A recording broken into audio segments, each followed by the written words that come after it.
you ever heard about results-based payments? I will tell you not, because in Romania up to now they have been applied only as a pilot scheme, and it's already buried up. Nobody wants to hear it more. But why I choose this subject? Because I think this example of results-based payments for biodiversity conservation could be an issue on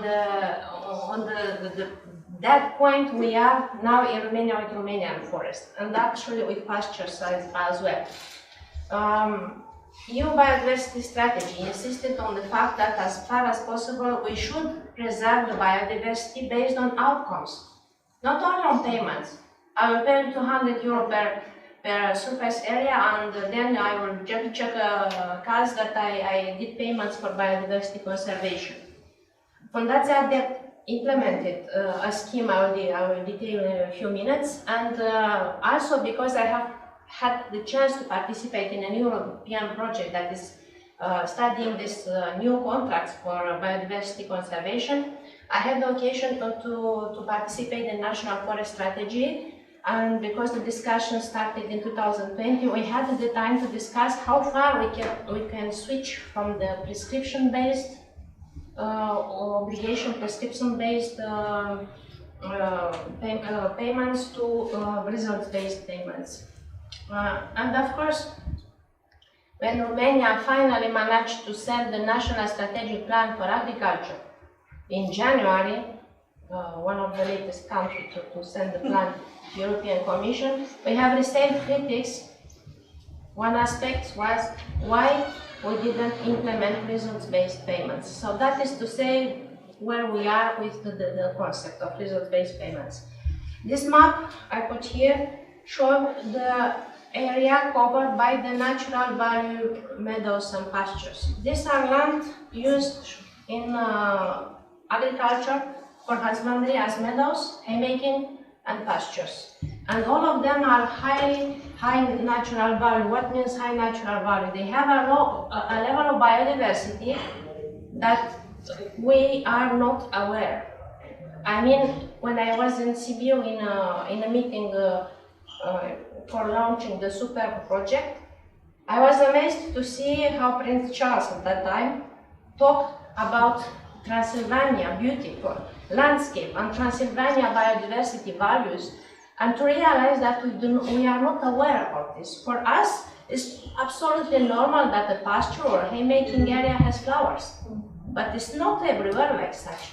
I saw it in Denmark, in a very intensively grazed area. There were only herbs, only graminae, and very less palatable graminae. Actually, they abandoned the pasture because the herbs were not even attractive for the animals. So we have a huge area of high value, high natural pastures. And this is true also for the forest. I can just continue what to be said is based on human intervention, is based on active management. We have these pastures because someone took the time and effort and passion to go on that hilly area and do haymaking, manually haymaking for centuries. I'm talking about centuries.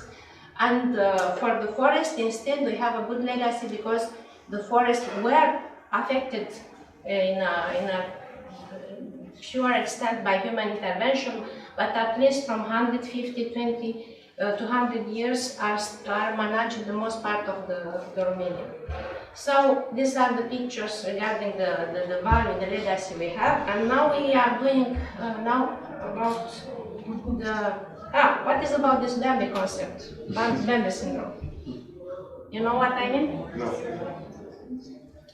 Everybody imagine that a forest should be like in the movie Bambi. You know movie Bambi, yeah? Yes. Fallen trees, dead trees, large trees, but the biodiversity is not only that. This forest is one part of the gamma biodiversity. The biodiversity exists also in very regular beech trees that are very uniform, even-aged beech tree.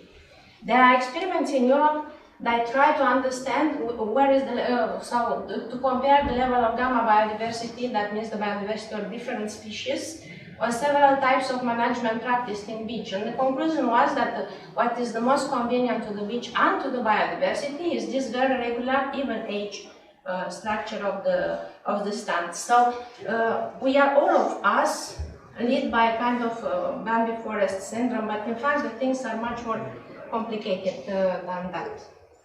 So the picture is not very clear, but you can see this is a managed haymaking area, pasture, and this is a forest that is coming. And it's coming very strong because you don't have only pastures, you have already forest species. It's only 10 years on non-intervention. What would you like to have? Do you like to have flowers here, or do you like to have a forest here? And this is a dilemma that we still didn't solve in Romania, because our ministry are exactly like this.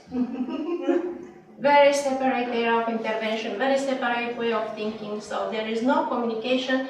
There are almost 1 million hectares in Romania that are in this stage, and recently the Ministry of Agriculture tried to understand and to dispute the Ministry of Environment how it comes that Romania lost 800,000 of hectares of pastures.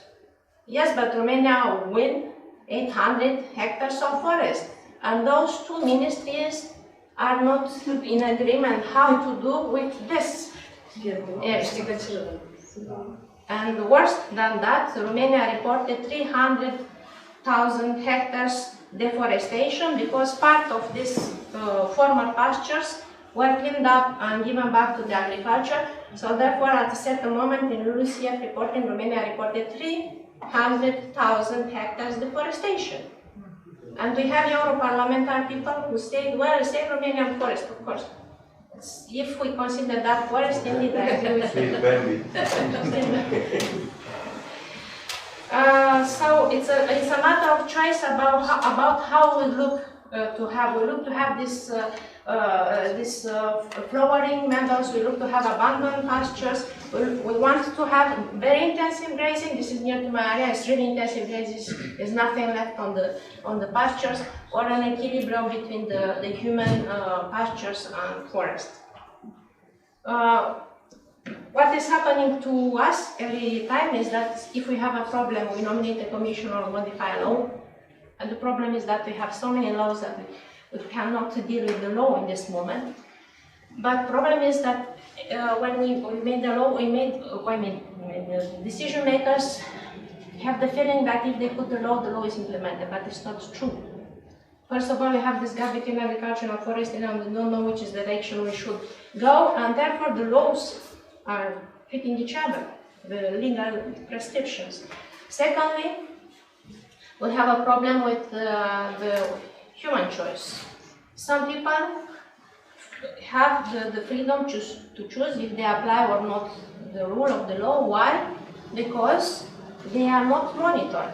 They know that the risk to be monitored and sanctioned is very low. At a certain moment in Romania, we had more than 1 million cubic meter illegal logging as recognized by the ministry, and we had 34 persons imprisoned, sanctioned for illegal logging.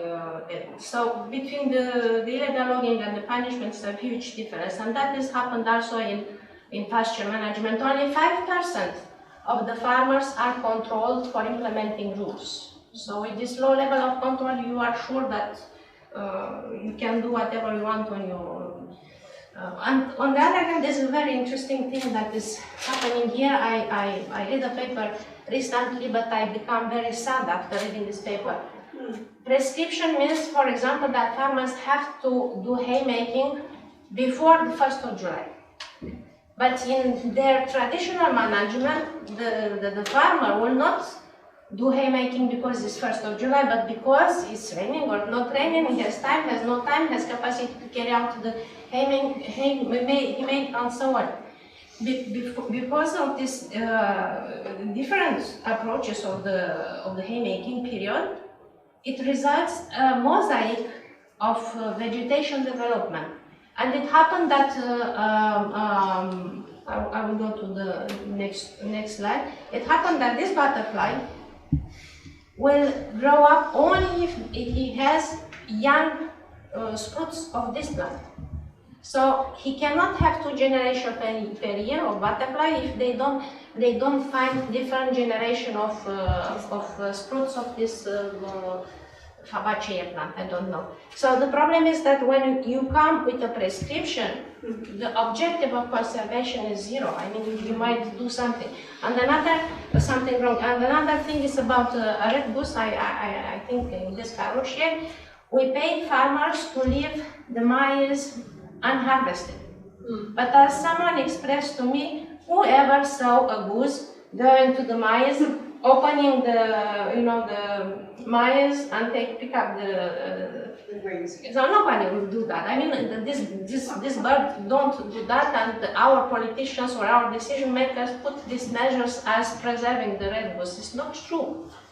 And another thing is about adaptation to the climate change. This is happening right now in Romanian forest because we do not have flexibility in decision. We apply some very strict rules, and the forest engineer cannot plant the tree he considers to be more adapted to the future condition of the local situation. He has to plant the trees that are put into the forest management rules and in the forest rules. So, for this reason, we have a high risk that the adaptation to the climate change will be really delayed into the future. So, this is about the pilot scheme that was applied in Romania, and I told you about the dangers between the prescription compared with the results. In this pilot scheme, they provided to the farmers with a catalog of 30 species, indicator species, and they had to prove that after 1 year management they found 3, 4, or 5 species according to the level of the number of the species they were paid. They were paid at the same level with compared with the person who received the basic agricultural payments. So the farmers were learned to monitor themselves the presence of the species, to record them, and to report by themselves. And this is a very huge difference compared with the prescription base. We transform the farmer in an active partner in biodiversity conservation. It's not just a passive receiver of money, it's actively involved. What does it mean? It means that it stimulates knowledge, motivation, and we put in value people's experience and people's knowledge and expertise. This is a very complicated scientific thing, but just to say that in this project we have compared the regulatory system, as is now prescription-based, with environmental-based payments that are voluntary-based, and there are huge differences amongst this scheme. However, what I want to say, if sometimes we have very complicated policies, we might have all kinds of instruments to stimulate biodiversity and still to have very unsatisfactory results. The example is from France, it's not Romania, it's not only Romania but the example of the time. It seems that in a region in France they have 8 different regimes to protect green lines, this separation amongst ownership in agricultural land, and they form green lines that might be only bushes or trees or even very large stripes of trees. But it happened that even with these 8 different protection regime, they are still losing 1.5 kilometers of green lines per year. Still, they are paying every year some kind of 50 money for 50 kilometers to be built up. I mean, they pay and they lose. They pay and they lose. Besides the fact that they have special protection regimes. In the cases I have studies for inside this project, we had very interesting examples. We have this Romania example. We have an example where the farmers were paid on the number of the bird nests found on their agricultural lands. That means that if they found in the way crop or in the pasture a nest, they will mark the nest to avoid to go with machinery there, and they will be paid on the number of clutches or of the bird nest. Some other farmers are paid on the number of predators they prove to be on their land. And some others, yeah, this is this is a thing that will be very interesting in Romania. Yeah, on the number of bears, for example, let's say. And a huge difference in the case I study is how the partners in the contract could modify the contractual rules. And in prescription-based contracts, the financier, the agency, can change unilaterally the contract because it's a contract that is with public money. Yeah, if I change my mind, I can change the contract. But it happened that in the results-based payment, I fix an objective, but the farmer has full flexibility to reach that objective. He has the freedom to do haymaking, whatever he wants, with machineries he wants. The most important is that he stay on 5 species at the end of the day. Well, I don't want to keep your time from the coffee break later on, but still, yeah. Why is convenient this results based? Because it requires few changes in the farmers' practices. You respect farmers' knowledge about something. The problem is when the farmers don't have knowledge. For this reason, this is a major obstacle to implement result-based payments in forestry, because the landowner or forest owner will not know exactly how to do in order to reach a certain target. So this will need the involvement of the forest management in the middle. And that means what most of the companies knows, management based on performances, yes, management by objectives. Up to now, forest engineers don't have management by objectives, except some financial targets. They have more or less management by prescriptions. This is the rules you have and the register you have to fulfill. The major obstacle is the bureaucracy and the monitoring. And for monitoring, we have the example of fact that we can overcome these monitoring problems with this voluntary initiative. Who of you knows about Arbor Remarkable trees? Can we read the book? Perfect. Super. This is a perfect voluntary initiative with voluntary monitoring of remarkable trees. That is exactly in the middle between the agriculture and forestry, a private initiative, and still remains a private initiative that our decision makers fully ignore. And they even try, I try to contribute to a law, but we can't have a law to protect those trees. But the problem is, when you protect by law, the landowner will not receive any compensation. So therefore, you incite him to cut this tree, not to have restrictions. So it's a very tricky thing how to solve without harming.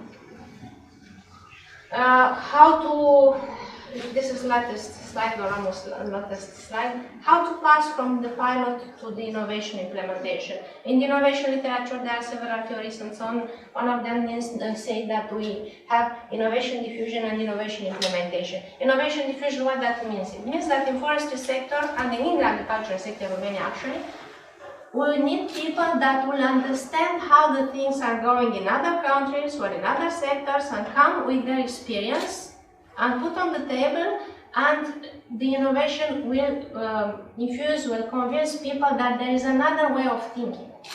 And this is done by the private sector, this is done by NGOs. We have, you have a management, we have a lecture for community facilitators and how to manage the pastures. We have guidelines for conserving the high natural value meadows. We have a guide that is on the webpage of the Ministry of Agriculture, how to classify the management on meadows based on species is still there. But that means that what? It means that innovation diffused somehow is there, but what is missing implementation. Implementation means that state needs to facilitate implementation or to refer to this innovation as a way of payment. Okay, you can choose the prescriptive based or you can choose the results based, but up to now it's not. It doesn't happen. On the other hand, if we establish good indicators, then we will achieve a shift in the control. Now the control in agriculture and in forestry means a control based on papers. Did you receive the register? Did you fulfill the register? Are the quantity here with the quantity here equal, and so on? It's not based on the shape of the resource, of the natural resource on the field. It's not based on how the forest looks like. Like you show us your plantation after a few years. That is the result. Yeah, it's the result of time. Why I would not let people to do afforestation without papers before, but just check after 3 years or after 5 years if the forest is there and if contains the main species we would like to have, the natural species, not exotic one. Why we bother people with a lot of papers instead just going to see the results and they pay them from the result? And define proper indicators is really a very important thing. But for developing indicators, we need scientific expertise, we need research on that area, and on the forest, really things are not going very well because the indicators that are proposed in other countries cannot work in our case. In pastures, we have some indicators on species that can be found on the pasture, but for forest, there is still a long way to do. Thank you for your attention.